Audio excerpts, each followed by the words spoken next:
हाँ जी, नमस्कार बंधुओं। आप सभी विद्यार्थियों का स्वागत है, सभी विद्यार्थियों का अभिनंदन है आपकी अपनी इस ऑनलाइन पाठशाला में। और आप सभी विद्यार्थियों का स्वागत करने के लिए तैयार है रोजाना की तरह आपका होस्ट एंड आपका दोस्त इंजीनियर एस के राठौड़ भाई। नमस्कार, आदाब, सत श्री अकाल, सभी को राम राम, सभी को राधे राधे और सभी को जय हिंद। साथियों, अपने राजस्थान का एक नया राजस्थान ज्योग्राफी के अंदर एक नया टॉपिक आज हम शुरुआत करने वाले हैं। उस नए टॉपिक का नाम आता है राजस्थान की क्लाइमेट। बोले तो याद रखना, राजस्थान की जलवायु के ऊपर हम यहां पर चर्चा करने वाले हैं। क्या होती है जलवायु, जलवायु की क्या क्या विशेषताएं होती है, उन सभी बेसिक बिंदुओं के ऊपर हम चर्चा करेंगे। तो आप सभी विद्यार्थी जो भी आए हैं उन सभी विद्यार्थियों का अभिवादन, सभी का स्वागत है भाई। पेन कॉपी लेकर के बैठना और एक एक चीज के आप लोग अच्छे से नोट्स बनाते हुए चलना भी, ठीक है ना। तो अपना टॉपिक आज का रहने वाला राजस्थान की क्लाइमेट के ऊपर अपना रहेगा, राजस्थान की जलवायु। देखो भाई, जलवायु अगर अपन स्टार्ट करें ना, तो जलवायु से पहले कुछ शब्द आते हैं, उनके बारे में अपन थोड़ी सी यहां पर हम चर्चा करेंगे कि कौन कौन से आपके यहां पर शब्द आते हैं। देखो भाई, सबसे पहले अपन यहां पर हम बात कर लेते हैं। एक तो शब्द आता है यहां पर आपका निकल के आएगा, और वो शब्द अपने यहां पर क्या आता है, तो ये शब्द आपका निकल के आता है, यहां पर निकल के आएगा भाई वायुमंडल के ऊपर अपन यहां पर चर्चा कर लेते हैं। सबसे पहला पॉइंट आपका यहां पर बनता है कि सर वायुमंडल अपने किसको कहा जाता है।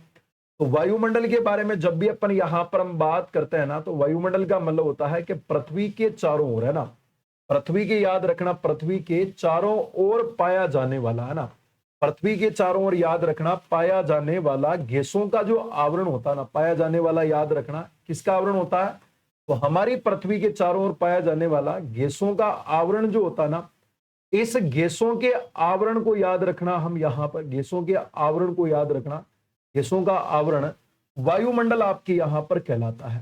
ठीक है ना, आपके क्या कहलाता है, तो याद रखना ये अपने यहां पर वायुमंडल आपके, याद रखना भाई, कहलाता है। वायुमंडल आपके कहलाता है, ठीक है ना। तो पहला पॉइंट तो आपको यहां पर यही याद रखना है। अगर आपको कोई पूछे कि बताओ एटमॉस्फेयर क्या है, तो एटमॉस्फेयर का मतलब जो हमारी अर्थ है ना, इस पृथ्वी के जो चारों तरफ अपने जो गैसों का आवरण होता है ना, इस गैसों के आवरण को याद रखना अपन यहां वायुमंडल कहते हैं। फॉर एग्जाम्पल के तौर पर समझना, ये जैसे कि मान लो अपने यहां पर बीचों बीच में अपने यहां पर ये क्या हो जाएगी, तो ये वाली हो जाएगी आपके यहां पर पृथ्वी हो जाएगी।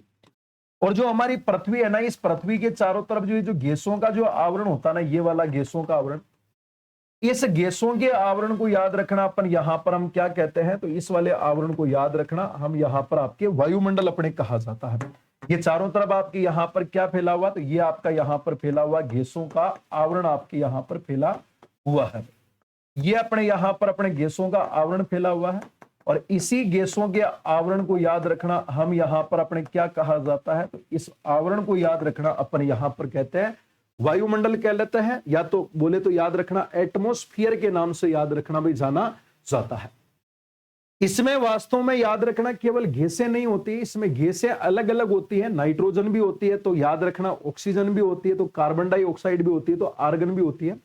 इसके अलावा हीलियम होती है, नियोन होती है, क्रिप्टोन होती है, हाइड्रोजन होती है ना, आर्गन भी होती है, मीथेन भी होती है, अन्यत्र बहुत सारी आपके यहां पर हमारे एटमॉस्फेयर के चारों ओर आपको गैसें भी देखने को मिलती है। गैसों के अलावा याद रखना इसमें जलवाष्प भी पाई जाती है, और इसमें याद रखना आपके धूल के कण भी आपके पाए जाते हैं।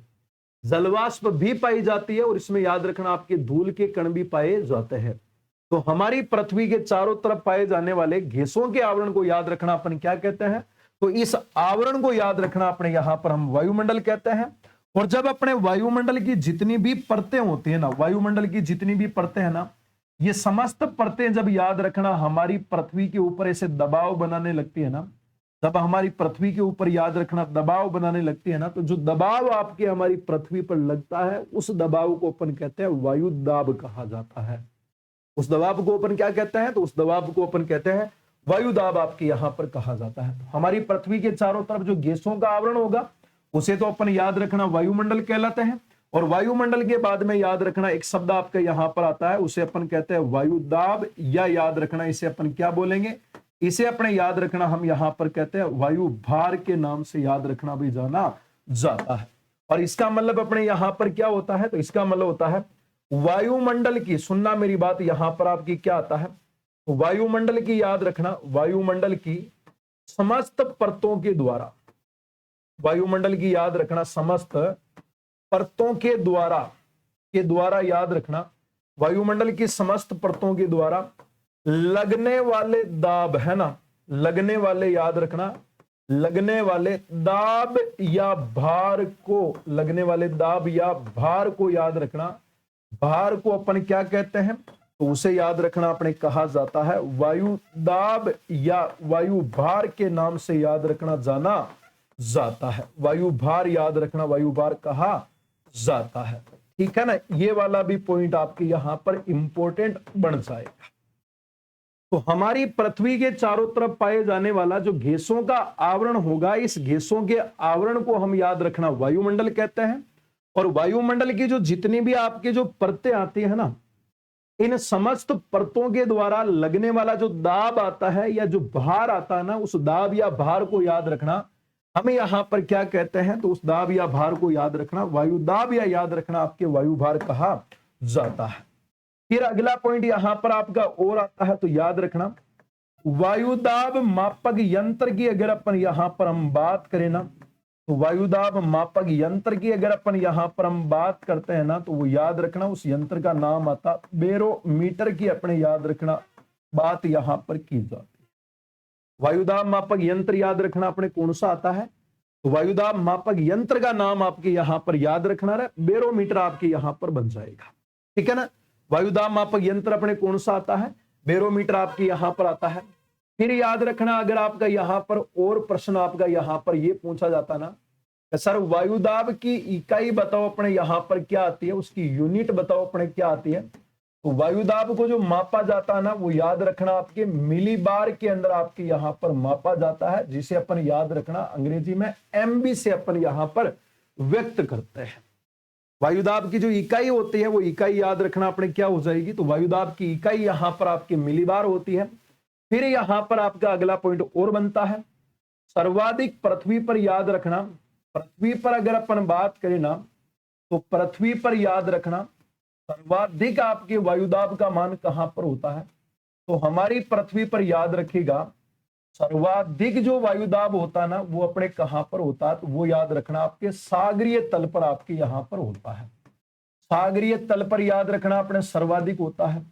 कितना होता है, तो याद रखना 1013 पॉइंट में याद रखना 25 मिलीबार के लगभग आपकी याद रखना सागरीय तल पर आपके सबसे ज्यादा वायुदाब आपको देखने को मिलता है। तो सबसे ज्यादा जो वायुदाब होता है ना, वो याद रखना अपने कहां पर होता है, वो अपने यहां पर होता है सागरीय तल पर आपके यहां पर होता है।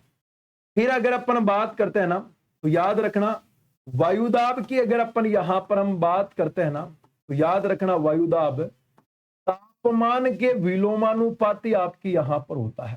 तापमान की याद रखना क्या होता है, तो तापमान की याद रखना विलोमानुपाती, है ना, विलोमानुपाती, या अपन यहां पर हम बात कर लेते हैं व्युत्क्रमानुपाती आपके यहां पर होता है।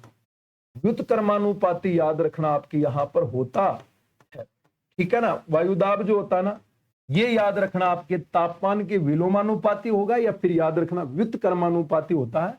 मतलब याद रखना टी विलोमानुपाती याद रखना आपके पी होता है। मतलब टेम्परेचर कहीं पर आपकी मान लो टेम्परेचर बढ़ेगा, याद रखना वायुदाब होगा वो क्या होगा, घटेगा। मतलब टेम्परेचर बढ़ने पर याद रखना वायुदाब घटता है। मतलब दोनों ही याद रखना बीच में जो संबंध होता है ना वायुदाब और तापमान के बीच में, वो याद रखना आपके अपोजिट होता है, उल्टा चलता है। और अगर अपन यहां पर हम अगला पॉइंट हम और बात करते हैं ना, तो अगला पॉइंट आपकी यहां पर क्या होता है, तो अगला पॉइंट आपके होता है हवाएं याद रखना। हवाएं सदैव याद रखना सदैव उच्च वायुदाब से, मतलब हाई प्रेशर से याद रखना उच्च वायुदाब से कहां पर प्रवाहित होती है, उच्च वायुदाब से निम्न वायुदाब की ओर याद रखना आपकी प्रवाहित होती है। निम्न वायुदाब की अगर अपन बात करते हैं ना, तो निम्न वायुदाब की ओर आपकी याद रखना और प्रवाहित आपकी यहां पर हो जाती है, प्रवाहित होती है। यह भी आपको यहां पर याद रख लेना है कि जो हवाएं आपकी चलती है ना, वो हवाएं सदैव याद रखना आपके हाई प्रेशर से याद रखना लो प्रेशर की ओर आपकी यहां पर प्रवाहित होती है। मतलब यहां पर जो हवाएं चलेगी ना, वो हाई प्रेशर से याद रखना आपके लो प्रेशर की ओर आपकी यहां पर हवाएं आपके प्रवाहित होती है। उच्च वायुदाब से निम्न वायुदाब की ओर आपकी चलती है।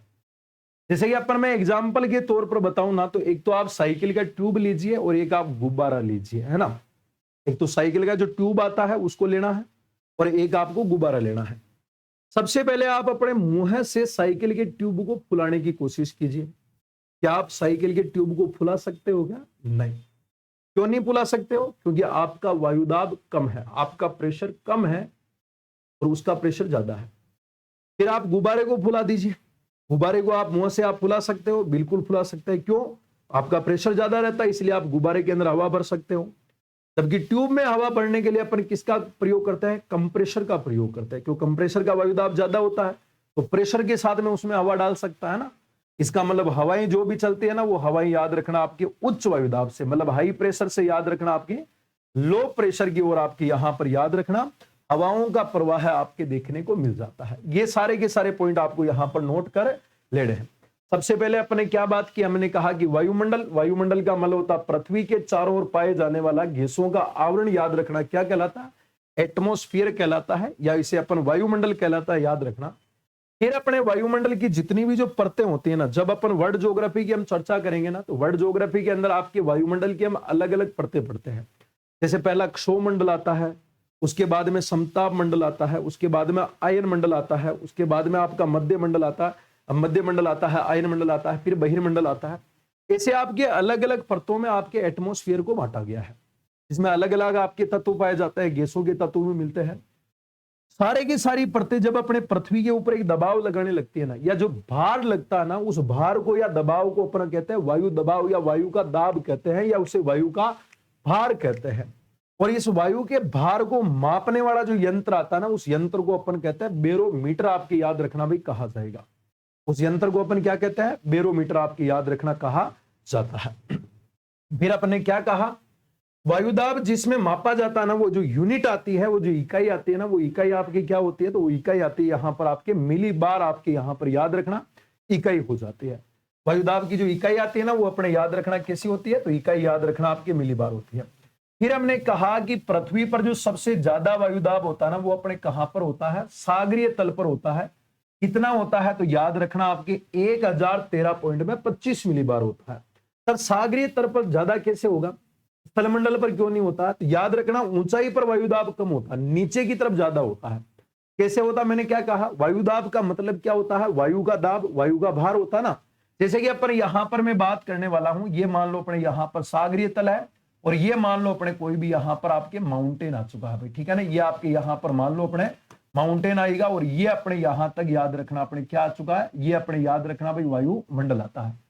अब जब अपन यहां से हम इधर वाले भाग में चलते हैं ना, तो याद रखना इस वाले भाग के अंदर आपकी इतनी सारी गैसें आपको यहां पर देखने को मिल जाएगी। मतलब यहां पर आपकी गैसों का घनत्व ज्यादा फैलेगा, और यहां पर जो स्थल मंडल है ना, ऊंचाई के ऊपर याद रखना आपकी गैसों का जो घनत्व है ना, वो याद रखना आपकी कम देखने को मिलता है। यहां पर जब हम बात करते हैं ना, तो याद रखना यहां पर आपकी क्या देखने को मिलता है? तो यहां पर याद रखना सर्वाधिक गैसों का घनत्व आपके यहां पर देखने को मिलता है। सर्वाधिक याद रखना गैसों का क्या देखने को मिलता है? घनत्व देखने को मिलता है। और यहां पर आपकी याद रखना घनत्व अपने क्या होगा? तो यहां पर आपके घनत्व होगा कम होगा, इसलिए यहां पर आपके दबाव कम बनेगा, और यहां पर वजन ज्यादा होगा, है ना। तो जहां पर गैसों का घनत्व ज्यादा होगा, वहां पर याद रखना आपके घनत्व ज्यादा होगा। ये अपने याद रखना यहां पर क्या हो जाएगा? तो ये वाला जो क्षेत्र है ना, ये आपके होता है जलमंडल आपके होता है, ठीक है ना। और इधर वाला जो इलाका होता है ना, ये अपने याद रखना पहाड़ी क्षेत्र है, ये आपके याद रखना स्थल मंडल आपके यहां पर होता है। तो जब जलमंडल से अपन स्थल मंडल की ओर चलते हैं ना, ऊंचाई पर चलने पर, जब धीरे धीरे अपन ऊंचाई पर चलेंगे ना, तो ऊंचाई पर याद रखना गैसों का घनत्व कम होता है, इसीलिए याद रखना वहां पर आपके वायुदाब कम पाया जाता है। इसीलिए तो जब भी कोई माउंटेन पर चढ़ता है ना, जब भी कोई अपने पर्वतारोही होते हैं जो पर्वतों पर चढ़ते हैं, तो अपने कंधों के पीछे गैस का सिलेंडर लेके चढ़ते हैं, ऑक्सीजन का। क्योंकि ऊपर जाने पर अपने गैसों का घनत्व क्या होता है? कम होता है। तो ऊपर गैसें कम होती है, तो याद रखना सांस लेने में दिक्कत आती है ना, इसलिए उनको साथ में सिलेंडर लेके चढ़ना पड़ता है। जबकि पानी के अंदर याद रखना आपके गैसों का घनत्व अधिक होता है। तो पानी के अंदर ज्यादा हो जाएगा, कितना होगा? तो याद रखना 1013.25 मिली बार होता है।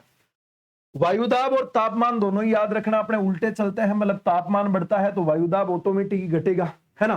मतलब तापमान बढ़ेगा, जैसे कि मान लो कि कोई क्षेत्र है, यहां पर मान लो अपने मान लेता है अपने, यहां पर मैं आपको एक पॉइंट बता देता हूं, ये मान लो अपने कोई भी यहां पर आपका क्षेत्र है, और यहां पर मान लो इतनी सारी आपकी यहां पर हवा ही हवा है।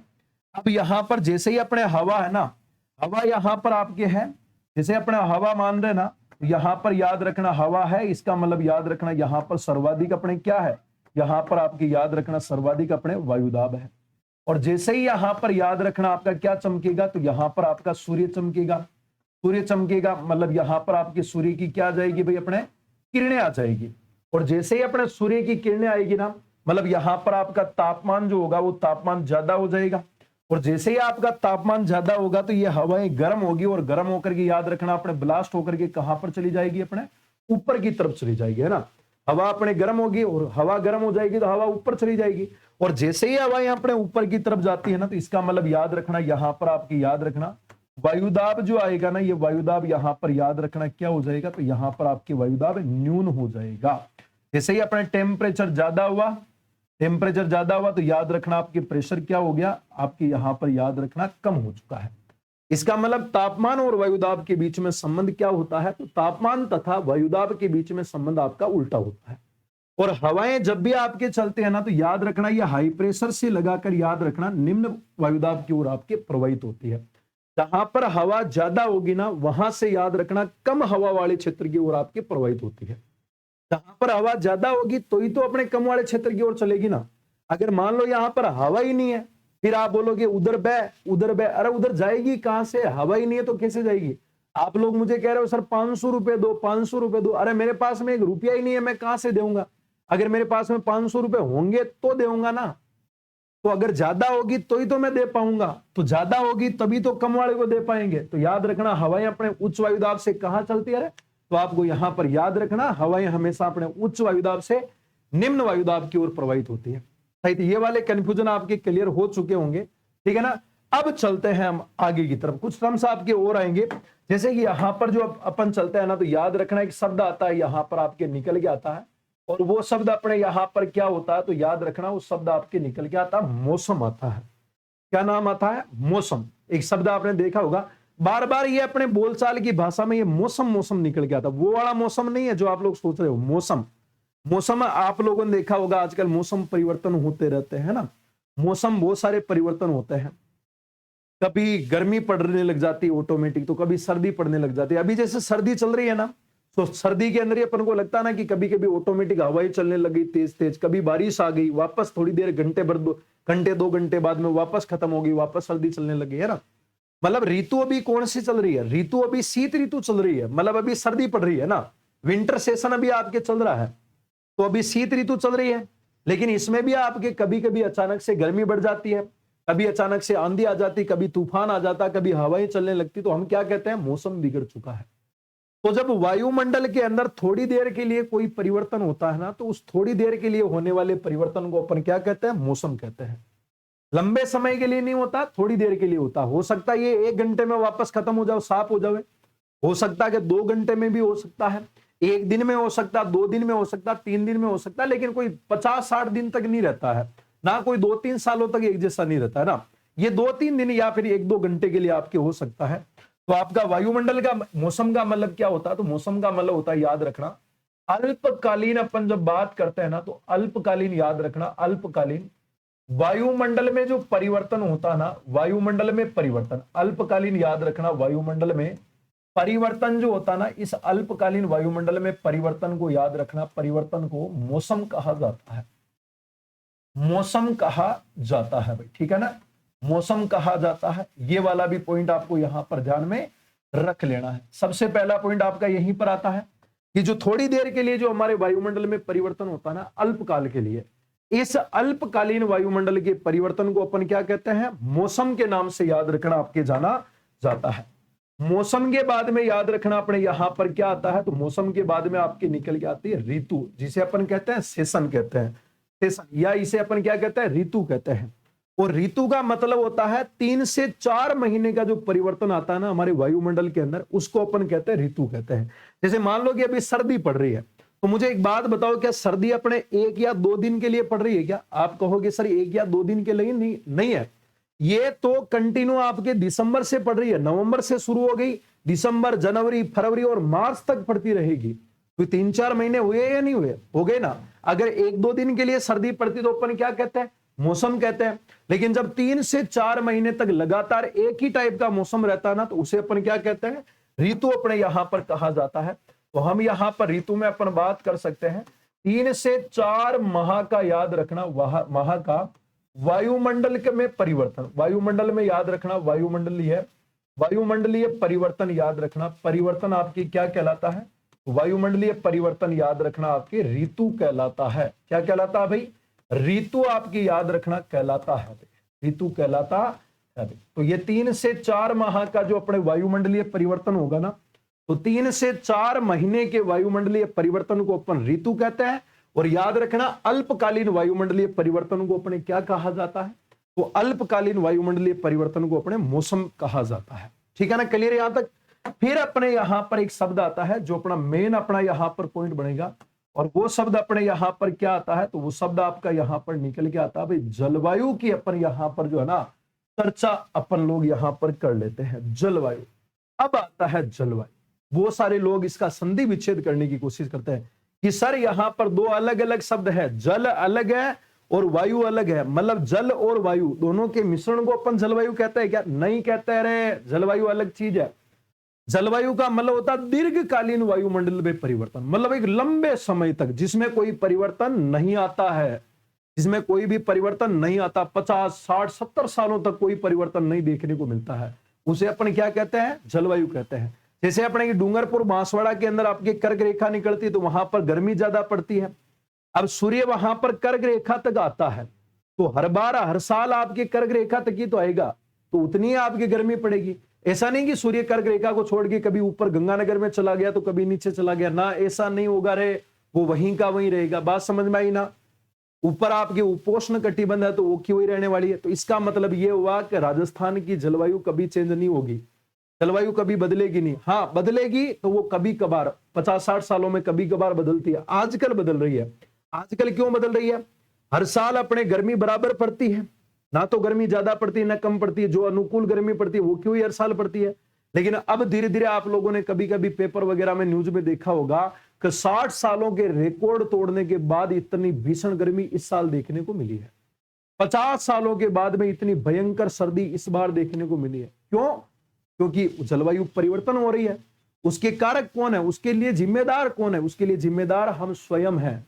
आपने देखा होगा कि हमारे सूर्य से आने वाली जो हानिकारक जो किरणें होती है ना, अल्ट्रावायलेट किरणें, जिसे अपन पराबैंगनी किरणें कहते हैं, ये पराबैंगनी किरणें जब अपने सूर्य हमारे वायुमंडल से होकर के आती है तो हमारे वायुमंडल के अंदर एक गैस पाई जाती है, ओजोन गैस।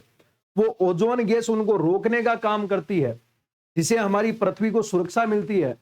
अब भाई साहब हमने क्या कर दिया, फ्रिज बना दिए, एसी बना दिए, तो फ्रिज और एसी से हानिकारक गैस निकलती है।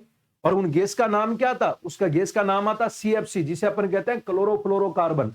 और वो गैस सीधी जाती है, ओजोन परत को खत्म करती है, सूर्य की सीधी किरणें अपने वो हानिकारक किरणें अपनी पृथ्वी पर आती है और हमारी पृथ्वी का टेम्परेचर अचानक से बढ़ जाता है और हम कहते हैं जलवायु परिवर्तन हो गया। अरे जलवायु परिवर्तन हमने किया है, बाकी जलवायु परिवर्तन नहीं होता है। तो जलवायु का मतलब क्या होता है, तो जलवायु का मतलब यहां पर होता है दीर्घकालीन वायुमंडल में परिवर्तन को जलवायु आपके यहां पर कहा जाता है। दीर्घकालीन है ना, दीर्घकाल का मतलब होता है लंबे समय। दीर्घकालीन याद रखना, दीर्घकालीन वायुमंडल में याद रखना, वायुमंडल में परिवर्तन की अगर अपन यहां पर हम बात करते हैं ना, परिवर्तन को याद रखना, परिवर्तन को क्या कहा जाता है, परिवर्तन को याद रखना जलवायु आपकी यहां पर कहा जाता है, जलवायु याद रखना कहा जाता है। ठीक है ना, दीर्घकालीन वायुमंडल में परिवर्तन जो होता है ना, उसे अपन याद रखना क्या कहते हैं, तो दीर्घकालीन वायुमंडल में परिवर्तन को अपन जलवायु के नाम से याद रखना भी जाना जाएगा। जब अपने यहां पर हम बात करते हैं ना, तो याद रखना, मैं पहले पॉइंट लिख देता हूं, उसके बाद में मैं आपको समझा दूंगा भाई। ठीक है ना, राजस्थान में याद रखना हम, चलो भाई यहां पर मैं बात कर लेता हूं। सबसे पहले मैं आपको जलवायु के कटिबंध समझा देता हूं, फिर बाद में आप इधर देखना भाई। सबसे पहले अपन यहां पर हम बात करने वाले हैं, ये मान लो अपने यहां पर भाई साहब अपने क्या होगी, तो ये मान लो आपके यहां पर पृथ्वी है, ये अपने यहां पर क्या होगी, आपने कहा सर ये पृथ्वी है, और पृथ्वी है तो चलो अच्छी बात है, पृथ्वी है। अब हमने क्या किया, हमने यहां पर एक बीचों बीच में से एक रेखा खींची ये वाली, और इस रेखा को नाम दे दिया भूमध्य रेखा। ये भूमध्य रेखा हमारी पृथ्वी को बिल्कुल बराबर दो भागों में आपके बांटने का काम करती है भाई। ये वाली जो रेखा है ना यहां पर, ये वाली रेखा, इस रेखा का नाम आएगा भूमध्य रेखा, 0 डिग्री अक्षांश जिसे अपन कहते हैं भाई, भूमध्य रेखा आ गया। और यहां से अपने कहा भाई साहब ये अपने यहां पर क्या निकल रहा है, आपने कहा कि सर यहां पर आपके ये सूर्य निकल रहा है, ये अपने यहां पर क्या निकल रहा है, तो आपने यहां पर कह दिया कि सर ये अपने यहां से सूर्य निकला। सूर्य की किरणें याद रखना हमारी पृथ्वी के ऊपर यहां पर चमकती है। सूर्य की किरणें अपने कहां पर चमकती है, हमारी भूमध्य रेखा पर सीधा सीधी चमकती है। और जब अपने सूर्य की किरणें अपने भूमध्य रेखा पर सीधी चमकती है ना, तब याद रखना एक तारीख आती है यहां पर आपके, बताओ कितनी तारीख आ जाएगी, वो तारीख आती 21 मार्च होती है। जब अपने सूर्य की किरणें याद रखना भूमध्य रेखा पर सीधी चमकती है ना, वो तारीख अपने कितनी आती है, 21 मार्च होती है। और जब अपने सूर्य की किरणें भूमध्य रेखा पर सीधी चमकती है ना, तब हमारी सूर्य की किरणें याद रखना उत्तर में जाती है, अधिकतम यहां तक चमकती है। उत्तर में याद रखना अपने अधिकतम यहां तक चली जाती है। और दक्षिण के अंदर भी याद रखना अपने सूर्य की किरणें जो है ना, ये अधिकतम आपकी याद रखना यहां तक आपके जा पाती है। और उत्तर में याद रखना सूर्य की किरणें अधिकतम आपकी यहां पर चली जाएगी। और दक्षिण में भी याद रखना सूर्य की किरणें आपकी अधिकतम यहां तक जा पाती है। और ऊपर वाली जो ये रेखा है ना, ये रेखा याद रखना आपकी कितनी आती है, ये अपने याद रखना 66.5 डिग्री नॉर्थ आती है, जिसे याद रखना अपन क्या बोलते हैं, इस वाले व्रत को याद रखना हम यहां पर कहते हैं आर्कटिक याद रखना आपके व्रत कहा जाएगा। ये अपने 66.5 डिग्री नॉर्थ आता है, जिसे अपन आर्कटिक व्रत कहते हैं। और नीचे वाला याद रखना अपने यहां तक आता है, इस वाले व्रत को याद रखना अपने 66.5 डिग्री साउथ कहते हैं। और इसी को याद रखना अपन यहां पर अंटार्कटिका व्रत के नाम से भी याद रखना जाना जाता है। इसे अपन याद रखना क्या कहते हैं, तो इसे अपन यहां पर कहते हैं अंटार्कटिका व्रत कहते हैं। और लास्ट में याद रखना जो ये वाला जो पोल आएगा ना, ये वाला अपना नॉर्थ पोल कहलाएगा। और ये वाला जो पोल आता है ना, ये वाला याद रखना आपके साउथ पोल कहलाता है। तो यहां पर जब अपन चलते हैं ना, तो हमारी पृथ्वी का जो ये वाली जो क्षेत्र आपकी यहां पर जो बचा हुआ ना, ये वाला क्षेत्र आपके ऊपर वाला, इस वाले क्षेत्र में याद रखना आपकी कभी सूर्य जाता ही नहीं है। 66.5 डिग्री तक तो क्या सूर्य की किरणें आपके भूमध्य रेखा पर होता ना, तब आपकी याद रखना यहां पर आपके सूर्य की किरणें पहुंचती है। बाकी याद रखना यहां पर आपके सूर्य की किरणें नहीं जाती है, जिसके कारण याद रखना यहाँ की जो जलवायु आती है ना, वो जलवायु याद रखना अपने हमेशा ठंड पड़ती है ना, इसीलिए याद रखना यहां पर आपकी जलवायु आती है शीत कटिबंध आपके यहां पर हो जाएगा। और नीचे भी याद रखना अपने यहां पर क्या आता है, यहां पर भी आपकी जलवायु बसती है, उसे अपन कहते हैं शीत कटिबंध के नाम से आपके जाना जाता है। कोई पूछे ना कि सर बताओ ये कटिबंध क्या है, तो कटिबंध का मतलब होता है दो अक्षांश रेखाओं का जो बीच वाला भाग होता है ना, उसको अपन याद रखना कटिबंध कहते हैं। 21 मार्च को अपना सूर्य कहां पर था, भूमध्य रेखा पर था, ठीक है ना। अब ये सूर्य अपने याद रखना कहां पर जाएगा, ऊपर की तरफ जाएगा। और जैसे जैसे अपने सूर्य ऊपर की तरफ जाएगा ना, उस कंडीशन को याद रखना अपन यहां पर हम क्या बोलेंगे, उस कंडीशन को याद रखना हम यहां पर उत्तरायण कहेंगे। उत्तरायण होता है सूर्य, और उत्तरायण होने के बाद में याद रखना हमारी जो सूर्य की किरणें है ना, वो सूर्य की किरणें याद रखना पृथ्वी पर यहां तक पहुंचती है। यहां तक पृथ्वी का झुकाव याद रखना, बताओ कितने डिग्री का है, 23.5 डिग्री का है। तो हमारी जो सूर्य की किरणें है ना, वो याद रखना आपकी कहां तक चली गई, आपने कहा सर 23.5 डिग्री नॉर्थ तक चली गई। और इस 23.5 डिग्री नॉर्थ वाली रेखा को याद रखना हम यहां पर क्या बोलेंगे, इस वाली रेखा को अपन कहते हैं कर्क रेखा कहते हैं। 23.5 डिग्री तक आपकी रेखा पर आपका सूर्य चला गया, मतलब यहां से आपकी याद रखना सूर्य ने चलना शुरू किया 21 मार्च से। 21 मार्च के बाद में, मार्च के बाद अप्रैल, मई और याद रखना जून आ गया। और यहां पर याद रखना आपके सूर्य आ गया 21 जून को आ चुका है। साथियों गौर करना, जो ऊपर वाला जो भाग है ना, इस ऊपर वाले जो गोलार्ध आता है, इस ऊपर वाले गोलार्ध को याद रखना अपन यहां पर हम क्या कहते हैं, तो ऊपर वाले गोलार्ध को याद रखना अपन यहां पर कहते हैं भाई उत्तरी गोलार्ध के नाम से आपके जाना जाता है। और नीचे वाला जो गोलार्ध आता ना, इस नीचे वाले गोलार्ध को याद रखना हम यहां पर अपने क्या कहते हैं, इस नीचे वाले भाग को याद रखना हम यहां पर आपके दक्षिणी गोलार्ध आपके यहां पर अपने कहते हैं। ऊपर वाला जो भाग आएगा उसे अपन कहेंगे उत्तरी गोलार्ध, और नीचे वाले भाग को अपन कहते हैं दक्षिणी गोलार्ध। जब अपना सूर्य अपने कर्क रेखा पर जाता है 21 जून को, याद रखना कब जाता है, तो आपका उत्तर आएगा सर 21 जून को जाता है, 21 जून को जाता है। तब याद रखना उत्तरी गोलार्ध के अंदर जो दिन होता है ना, वो दिन तो याद रखना अपने बड़ा होता है। और अपने यहाँ की जो रात होती है ना, वो रात याद रखना अपने यहाँ पर क्या होती है, आप बताओगे सर छोटी होती है, रात छोटी होती है। और नीचे की तरफ आपके उल्टा होता है। नीचे जब अपन 21 जून की अपन यहां पर हम बात करेंगे ना, याद रखना नीचे की तरफ, याद रखना जो दिन होगा वो दिन तो होता है आपके यहां पर छोटा, और यहाँ की जो रात होती है ना, वो रात याद रखना अपने क्या होती है, ये रात होती है आपकी बड़ी होती है। 21 जून की बात कर रहा हूं। जब 21 जून को आपका सूर्य यहां तक जाएगा ना, कर्क रेखा तक, तो आपकी याद रखना यहां पर आपकी कर्क रेखा पर सूर्य की किरणें सीधी पड़ती है। उत्तरायण होने के बाद में जून में यहां पर चला गया, तब आपके उत्तर में सूर्य रहता है ना, तो ऊपर गर्मी पड़ती है, तो यहां पर दिन बड़ा होता है, वो रात छोटी होती है। और नीचे की तरफ याद रखना दिन छोटा होता है, वो रात बड़ी होती है। अगर ऊपर गर्मी पड़ेगी ना तो नीचे सर्दी पड़ती है, ठीक है। तो यहां तक आपके चला गया। उसके बाद में याद रखना सूर्य वापस अपने नीचे की तरफ आता है यहां पर। अब और ऊपर नहीं जाएगा, इसका मतलब यह मत समझना कि 23.5 डिग्री को छोड़ के ऊपर चला जाएगा ना। पृथ्वी का झुकाव कितना, अपने अक्ष पर पृथ्वी का झुकाव 23.5 डिग्री है। तो ये सूर्य वापस नीचे आता है, और वापस नीचे आएगा तो याद रखना ये सूर्य वापस अपने, बताओ अपने कौन सी रेखा पर सीधा चमकेगा, आप कहोगे भूमध्य रेखा पर सीधा चमकेगा।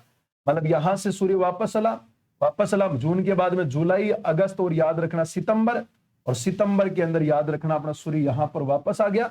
और कब आया, तो आपने यहां पर नाम दे दिया भाई 23 सितंबर। और जब अपने 21 मार्च और 23 सितंबर को जब अपना सूर्य सीधा चमकता है ना भूमध्य रेखा पर, याद रखना जब अपने सूर्य भूमध्य रेखा पर सीधा चमकता है ना, तो ये जो अपने कंडीशन बनती है ना, इस वाली कंडीशन को याद रखना अपन विषुव कहते हैं।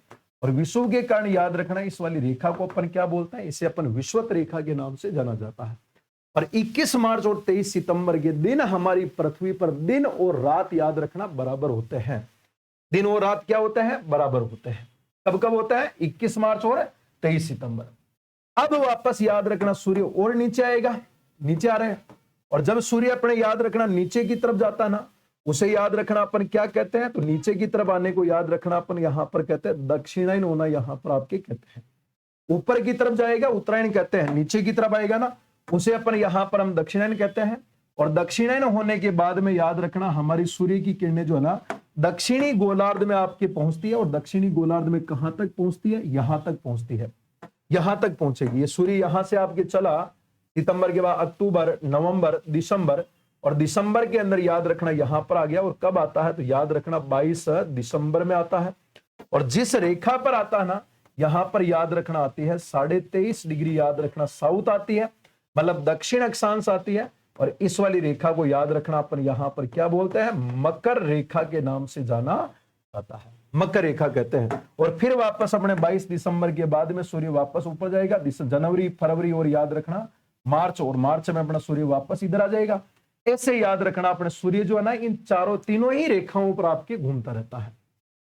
जब अपने 22 दिसंबर की अपन यहां पर हम बात करते हैं, कब की हम बात करने जा रहे हैं, 22 दिसंबर की हम बात करने जा रहे हैं।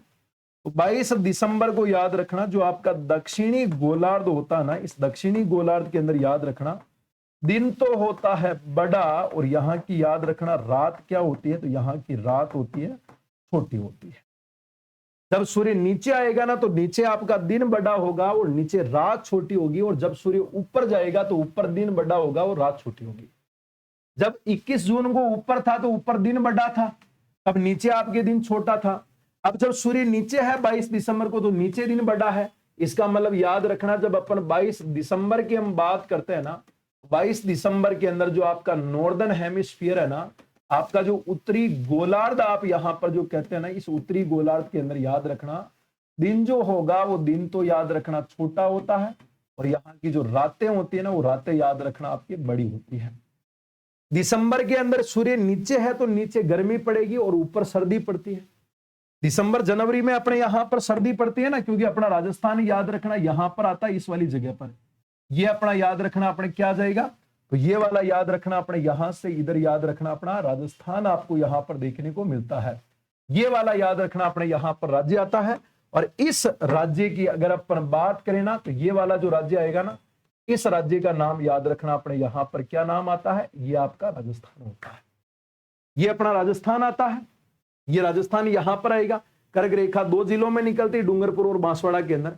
तो साथियों गौर करना, ये वाला जो कटिबंध है 66.5 डिग्री से ऊपर वाला, यहां पर शीत कटिबंध आएगा, नीचे की तरफ भी शीत कटिबंध आएगा।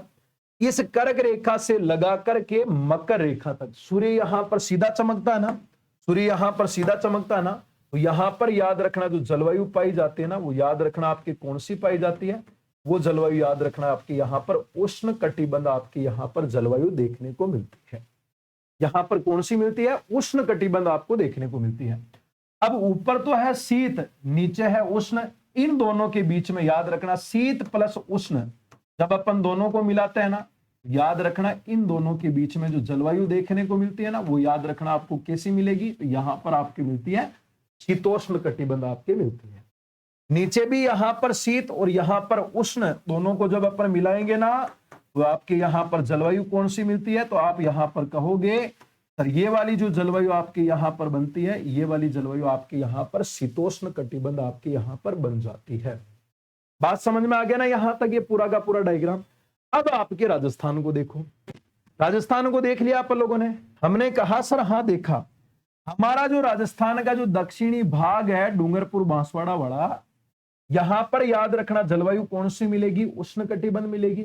और शेष जो अपना यहां पर जो राजस्थान आपका दिख रहा है ना, इस राजस्थान के अंदर याद रखना जलवायु आपके कौन सी मिलती है, आपने कहा सर शीतोष्ण कटिबंध मिलती है। यहां पर ऊपर की तरफ देखोगे ना, शीतोष्ण कटिबंध मिलेगी, लगभग आपके 99% आपको शीतोष्ण कटिबंध मिलेगी। और देन 1% याद रखना आपके उष्ण कटिबंध मिलती है, वो भी याद रखना केवल एक जिले में मिलती है, वो जिला आपका यहां पर आता है बांसवाड़ा। थोड़ा सा आपके डूंगरपुर का भाग आ जाएगा, बाकी याद रखना बांसवाड़ा आता है। तो एक तो आता है यहां पर कटिबंध। सबसे पहले अपन बात करेंगे कटिबंध क्या होता है। ये डायग्राम आप अपनी कॉपी के अंदर बना लेना बेटा, है ना, बड़ा इंपॉर्टेंट डायग्राम है। और यहां से एग्जाम में प्रश्न जो है ना 101% आपके यहां पर पूछा जाता है। अब अपन यहां पर हम बात करते हैं ना, एक शब्द आता है यहां पर आपकी याद रखना भाई, कटिबंध आपके यहां पर बन जाता है, कटिबंध। और कटिबंध की अगर अपन बात करते हैं ना, तो याद रखना, अगर हम बात करते हैं कटिबंध का मतलब क्या होता है, तो याद रखना दो अक्षांश रेखाओं के, अक्षांश रेखाओं के याद रखना दो अक्षांश रेखाओं के मध्यवर्ती भाग को, रेखाओं की याद रखना, रेखाओं के मध्यवर्ती भाग की अगर अपन बात करते हैं ना, मध्यवर्ती भाग को कटिबंध आपके यहां पर कहा जाता है।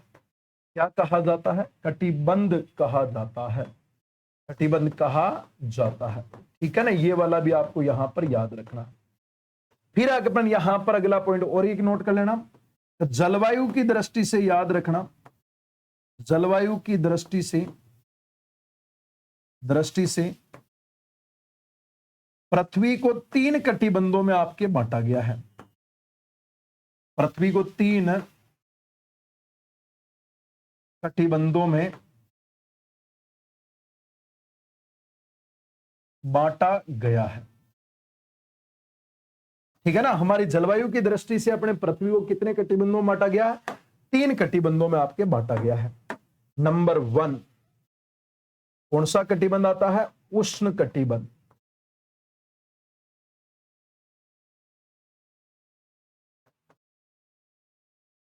कर्क रेखा से मकर रेखा के मध्य, मकर रेखा के मध्य। नंबर 2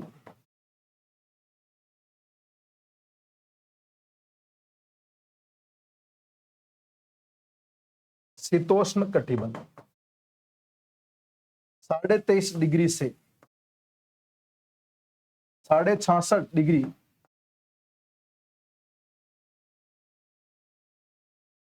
अक्षांशों के मध्य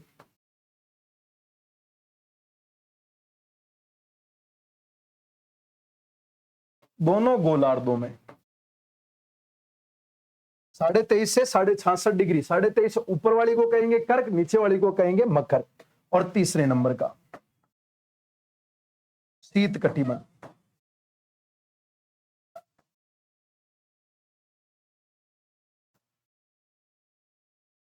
66.5 डिग्री से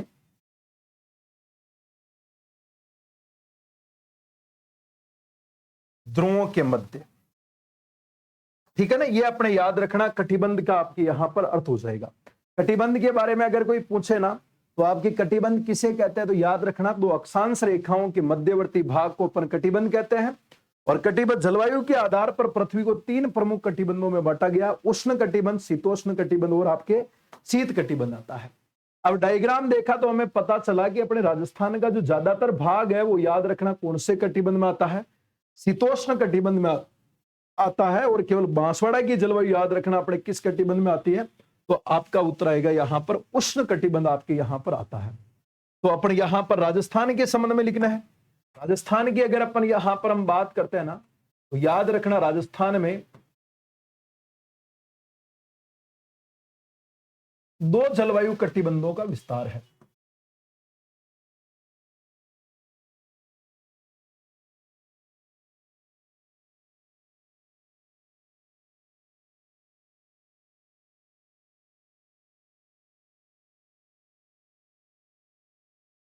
राजस्थान के अंदर याद रखना अपने कितने प्रकार के जलवायु कटिबंधों का विस्तार है? दो।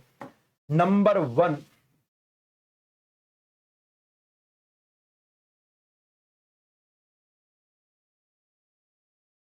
उष्ण कटिबंध, ये याद रखना अपने 1% आता है।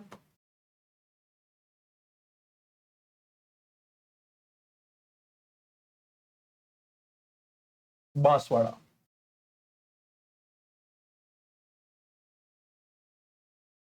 कर्क रेखा के दक्षिण में, ठीक है ना। और नंबर 2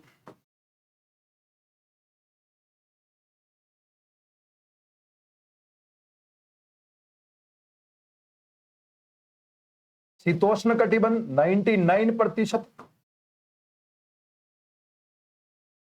विस्तार, शेष राजस्थान, बांसवाड़ा को छोड़ के शेष राजस्थान।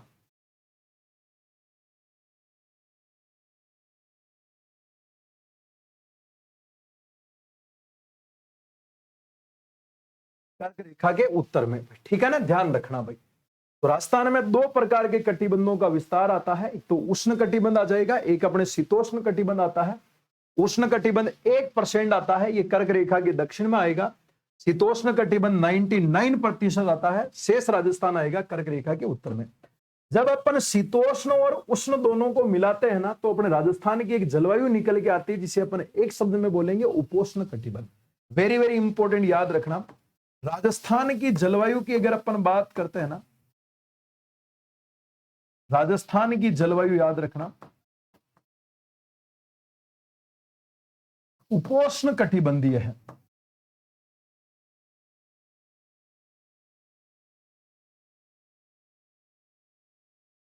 उपोष्ण कटिबंधीय है भाई, ठीक है ना। ये अपन राजस्थान की जलवायु के लिए एक अपन शब्द प्रयोग करते हैं। बाकी कटिबंध दो है, उष्ण कटिबंध भी आता है, शीतोष्ण कटिबंध भी आता है, और दोनों को मिलाकर के अपने राजस्थान की जलवायु के संबंध में अपन एक शब्द अपन प्रयोग करते हैं। वो याद रखना वो अपने कौन सा आता है? उपोष्ण कटिबंध आपके यहां पर शब्द आता है, क्योंकि राजस्थान में थार का मरुस्थल आएगा जिसमें ज्यादा गर्मी नहीं पड़ती है। ये उष्ण के जितनी नहीं पड़ती है, लेकिन उष्ण के निकट जितनी पड़ती है, उष्ण के निकट आएंगे अपन, तो इसीलिए अपन राजस्थान की जलवायु के लिए अपन उपोष्ण कटिबंध शब्द का अपन प्रयोग करते हैं। तो साथियों, अपने जलवायु वाला टॉपिक अपने स्टार्ट किया था, और जलवायु में एक बेसिक इंट्रोडक्शन के तौर पर हमने ये वाली कुछ टर्म्स अपने कंप्लीट की है। कल से अपन वापस जलवायु के बारे में आगे वाले पॉइंट पर हम चर्चा करेंगे। तो मिलते हैं आगे वाली क्लास में कल, तब तक के लिए धन्यवाद। सभी को राधे राधे, जय हिंद और बाय बाय।